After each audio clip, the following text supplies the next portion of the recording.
Chapter 9. The Strike.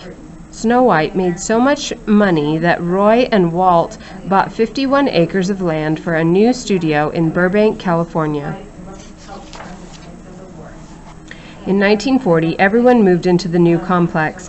The company was now a big business. There were hundreds of employees. The animators worked in one building, and inkers, painters, and special effects artists worked in others.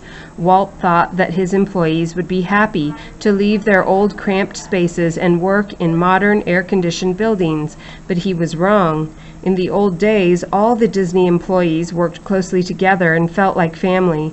Now they were separated from each other. People rarely saw Walt. There were complaints that the studio felt like a big factory. On top of that, once again, the studio was having money trouble. A lot of money came from selling Disney cartoons to theaters in countries all over Europe. But since 1939, World War II, had been raging in Europe. The market for Disney's films there dried up, so Roy had to cut wages, and this meant they would stop working if Walt and Roy didn't listen to their complaints. Walt held a meeting and tried to calm people down. It didn't work. On May 29, 1941, hundreds of Disney workers went on strike. That meant they refused to work until their demands were met. They stood outside the studio entrance, shouting at anyone who dared to go to work. When Walt drove up each morning, workers screamed and banged on his car. The strike lasted 9 weeks. It upset Walt terribly. He believed that the Disney studio had always been fair to employees. He felt betrayed. His health suffered again from all the stress. In early August, he went to South America. While he was away, Roy settled with the strike leaders. The employees got their pay demands. But the strike changed Walt. He refused to see that any of the workers had honest complaints. He was very bitter. Then in September, his father, Elias, died. Now both Walt's parents were gone, and his next full-length cartoon, Dumbo, about a flying elephant, was not the success Walt was hoping for. It came out in October of 1941. Everything changed at the studio after December 7, 1941. That was when the Japanese Army bombed an American naval base at Pearl Harbor, Hawaii. Now the United States was in the war too.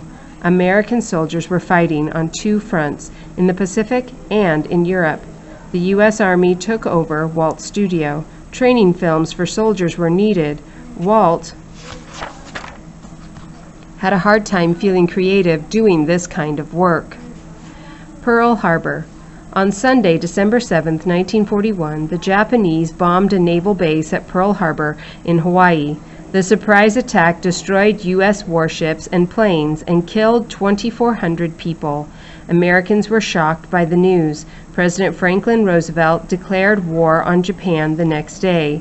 3 days later, our country declared war on Germany and Italy.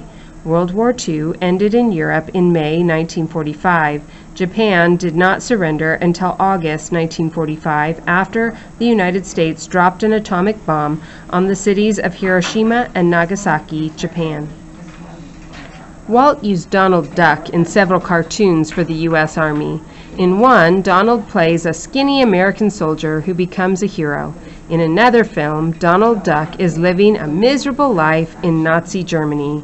At the end, it turns out to be a bad dream. Donald wakes up safe and happy in the United States. This kind of film was to make Americans feel proud of their country.